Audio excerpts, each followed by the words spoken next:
अस्सलामुअलैकुम दोस्तों, मेरा नाम है उसामा और आप देख रहे हैं उसामा शकील टीवी। दोस्तों, हमारी ज़मीन को रोशन रखने वाला चांद अल्लाह ताला की अजीम कुदरत की गवाही दे रहा है। लेकिन चांद है क्या? क्या इस कायनात में सिर्फ़ एक ही चांद है जो हमें नज़र आता है? और अगर चांद गायब हो गया तो हमारी दुनिया के साथ क्या होगा? ये सब आप आज की इस वीडियो में जानोगे। 7 जनवरी 1610 ये वो दिन था जब एक मशहूर एस्ट्रोनॉमर गैलीलियो अपने घर में बैठा हुआ था।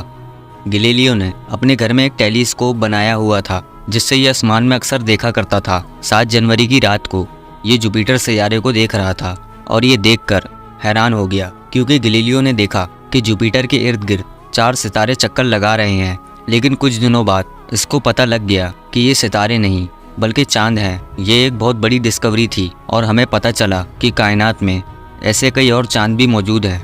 और आज हम इतना ज़रूर जानते हैं कि सिर्फ हमारे सोलर सिस्टम में ऐसे 200 से भी ज़्यादा चांद मौजूद हैं, लेकिन हमारी ज़मीन के गिर्द सिर्फ एक चांद ही घूमता है, इसीलिए हमें यही चांद नज़र आता है।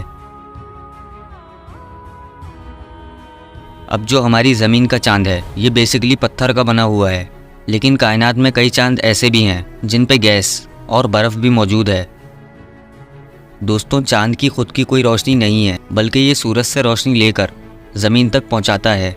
सूरज की रोशनी चांद पर पड़ती है और रिफ्लेक्ट होकर ज़मीन की तरफ चली जाती है। इस रोशनी का सिर्फ 7% हिस्सा ही हमारी ज़मीन तक पहुंचता है और बाकी रोशनी चांद अपने अंदर जज़्ब कर लेता है। चांद कितना रोशन नज़र आता है ये इस पर डिपेंड करता है कि सूरज, चांद और हमारी ज़मीन के दरमियान एग्जैक्ट क्या एंगल है।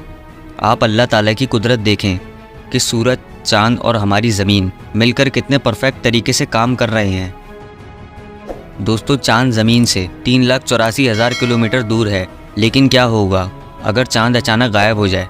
सबसे पहली बात तो जाहिर है कि चांद के बगैर हमारी रातों को मज़ीद अंधेरा हो जाएगा और हमें आसमान में सिर्फ सितारे नज़र आएंगे। और इस वक्त कुछ जानवर और परिंदों के लिए ज़िंदगी गुजारना मुश्किल हो जाएगा, जैसे कि उल्लू जो चांद की रोशनी का इस्तेमाल करके रात को शिकार करते हैं। और दूसरी बात यह है कि चांद के गायब होने से हमारे समंदरों पर बहुत गहरा असर पड़ेगा। अब आप सोच रहे होंगे कि चांद का हमारे समंदरों से क्या ताल्लुक़ है। दरअसल चांद के अंदर एक कशिश है, यानी कि ग्रेविटेशनल फोर्स, जो हमारी ज़मीन को अपनी तरफ खींचती है। ये फोर्स इतनी स्ट्रॉन्ग नहीं होती कि ज़मीन चांद की तरफ खींची चली आए, लेकिन इसका असर ज़मीन पर पड़ता है।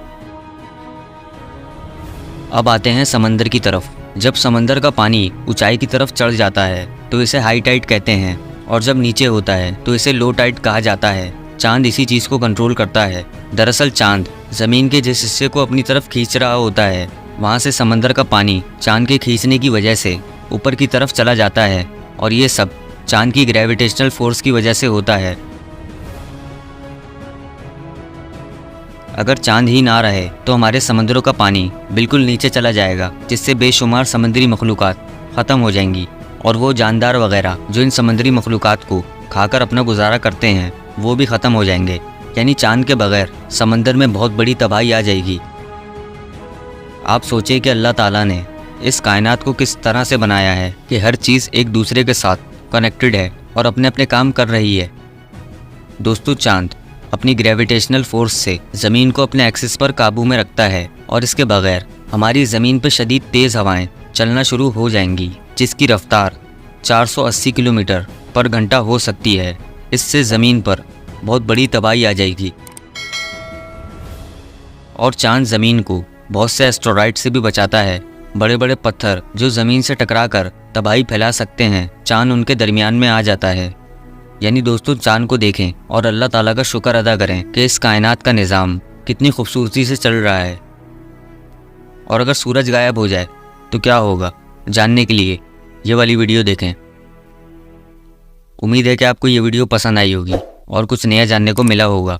अगर वीडियो पसंद आई तो इस वीडियो को लाइक करें और चैनल को सब्सक्राइब करें।